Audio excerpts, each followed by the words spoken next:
salam sejahtera bagi Bapak Ibu Saudara-saudara, anak-anak yang dikasihi oleh Tuhan Yesus Kristus. Berjumpa kembali bersama saya Pendeta Eka di dalam renungan firman Tuhan pada hari ini, hari Jumat 23 Desember 2022. Sukacita dan damai sejahtera dari Tuhan Yesus kiranya menyertai hidup kita sekalian. Puji nama Tuhan. Sampai pada pembacaan firman Tuhan hari ini, yakni kitab Yeremia pasal yang ke-36. Kiranya firman Tuhan memberkati kita sekalian. Baik, sebelum kita akan merenungkan bagian bacaan firman Tuhan hari ini, kita akan berdoa. Tuhan Allah Bapa di surga, di dalam Yesus Kristus, kami datang kepadamu mengucapkan syukur dan terima kasih atas kasih setia dan penyertaan Tuhan pada kami. Biarlah semuanya itu menjadikan kami semakin mengenal pribadi Tuhan dan terus bertekun akan firman Tuhan dan mencari kehendak-Mu untuk kami kerjakan dalam hidup kami. Terima kasih Tuhan, kami mau belajar firman Tuhan. Kau yang mampukan untuk kami dapat memahami dan menerapkannya dalam hidup kami. Terima kasih Bapa, terpujilah nama-Mu. Demi nama Tuhan Yesus kami berdoa. Haleluya. Amin. Bapak Ibu Saudara-saudara yang dikasihi oleh Tuhan, natur manusia berdosa hanya senang mendengar kata-kata manis, tetapi tidak suka mendengar kata-kata penghakiman. Bahkan walau Tuhan yang menyatakannya, tidak suka atas penghakiman. Baruk yang adalah juru tulis Yeremia di dalam teks yang kita baca, Baruk menuliskan segala malapetaka yang Tuhan rancangkan bagi umat Yehuda dengan tujuan supaya mereka umat Allah Yehuda ini bertobat. Ya, itu tujuannya. Baru kemudian menyampaikan kepada umat dalam ayat yang ke-5 sampai yang ke-10 saya akan bacakan. Pada suatu kali Yeremia memberi perintah kepada Baruk, "Aku ini berhalangan tidak dapat pergi ke rumah Tuhan. Jadi pada hari puasa engkaulah yang pergi membacakan perkataan-perkataan Tuhan kepada orang banyak di rumah Tuhan dari gulungan yang kau tuliskan langsung dari mulutku. Kepada segenap orang Yehuda yang datang dari kota-kota haruslah kau bacakan juga. Mungkin permohonan mereka sampai di hadapan Tuhan dan mereka masing-masing bertobat dari tingkah langkahnya yang jahat itu. Sebab besar murka dan kehangatan amarah yang diancamkan Tuhan kepada bangsa ini." Lalu Baruk bin Neria melakukan tepat seperti yang diperintahkan kepadanya oleh Nabi Yeremia untuk membacakan perkataan-perkataan Tuhan dari kitab itu di rumah Tuhan. Adapun dalam tahun yang kelima pemerintahan Yoyakim bin Yosia Raja Yehuda, dalam bulan yang ke-9, orang telah memaklumkan puasa di hadapan Tuhan bagi segenap rakyat di Yerusalem dan bagi segenap rakyat yang telah datang dari kota-kota Yehuda ke Yerusalem. Maka Baruk membacakan kepada segenap rakyat perkataan Yeremia dari kitab itu di rumah Tuhan, di kamar Gemaria, anak Panitra Safan, di pelataran atas di muka pintu gerbang baru dari rumah Tuhan. Beberapa pemuka Yehuda mendengarkan apa yang dikatakan Baruk, kemudian menyampaikan kepada Yoyakim Raja Yehuda. Dan Raja Yoyakim reaksinya adalah mengoyak-ngoyak gulungan itu dan melemparkannya ke dalam api. Baik raja maupun pegawai tidak mau dengar dan tidak mau bertobat apa yang dikatakan Tuhan melalui Nabi Yeremia. Dikatakan ayat yang ke-23 sampai 24 demikian. Setiap kali apabila Yehudi selesai membacakan 3-4 lajur, maka raja mengoyak-ngoyaknya dengan pisau raut, lalu dilemparkannya ke dalam api di perapian itu, sampai seluruh gulungan itu habis dimakan api yang di perapian itu. Baik raja maupun pegawainya yang mendengarkan segala perkataan ini, seorang pun tidak terkejut dan tidak mengoyakkan pakaiannya. Artinya raja dan pemuka mendengar berita yang dianggap berita yang buruk itu, mereka tidak suka dan tidak mau bertobat.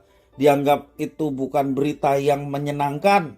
dan berita itu yang ditulis dalam gulungan disobek-sobek dan dibakar di perapian. Dan tidak mengherankan, Tuhan kemudian menyatakan bahwa Ia akan menghukum Raja Yoyakim.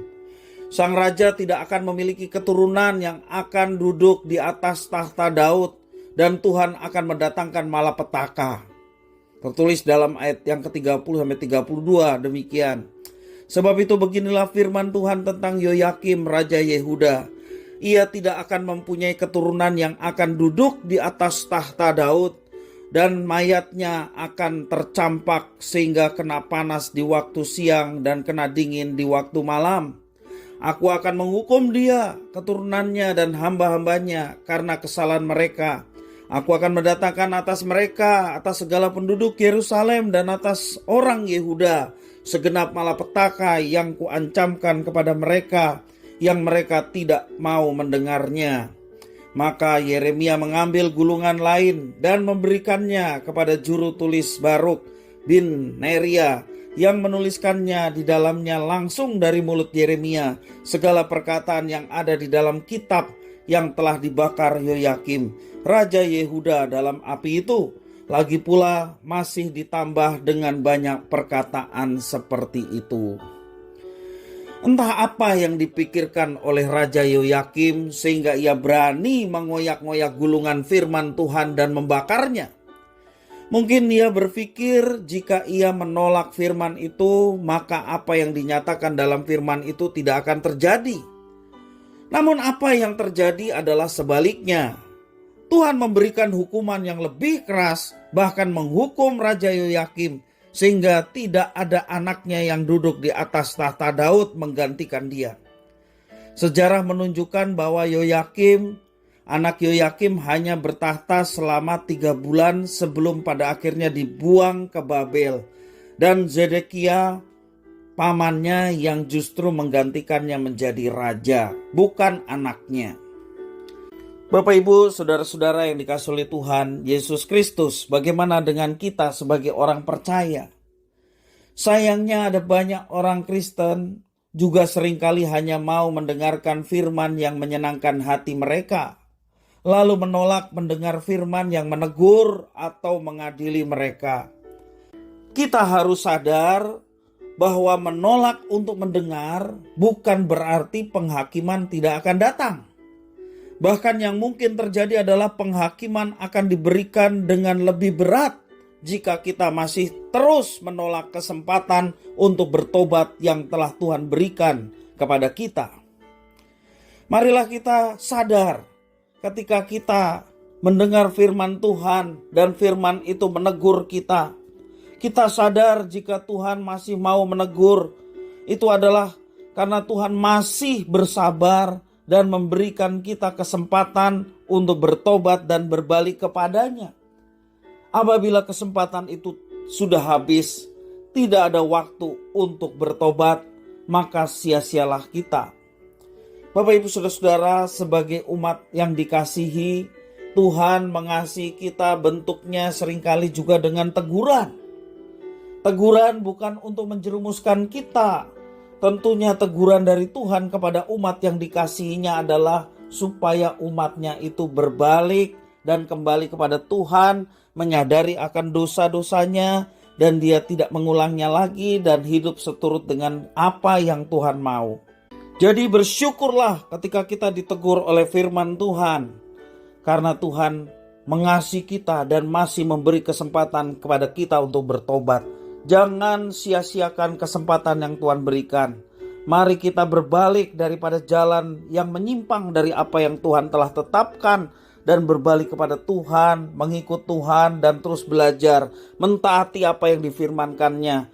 Karena itu mulia, dan pastilah ketika kita mengerjakannya dengan setia, dengan tulus ikhlas, karena rasa cinta kita kepada Tuhan, semuanya itu mendatangkan berkat bagi setiap orang yang dengan setia mentaati apa yang Tuhan perintahkan, dan dengar-dengaran juga terhadap teguran ketika kita menyimpang dari apa yang telah diperintahkan Tuhan. Kiranya firman Tuhan memberkati kita sekalian. Kita berdoa. Terima kasih Tuhan atas firman-Mu. Mampukan kami menjadi pribadi yang dengar-dengaran, termasuk juga ketika kami ditegur oleh firman Tuhan.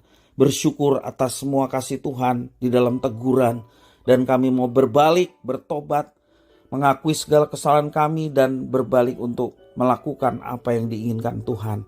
Karenanya dengan itu nama Tuhan dimuliakan dan belas kasihan Tuhan boleh kami terima. Terima kasih ya Tuhan, terima kasih atas firman-Mu. Mampukan kami untuk melaksanakannya. Demi nama Tuhan kami Yesus Kristus, kami sudah berdoa dan bersyukur atas firman Tuhan. Haleluya. Amin.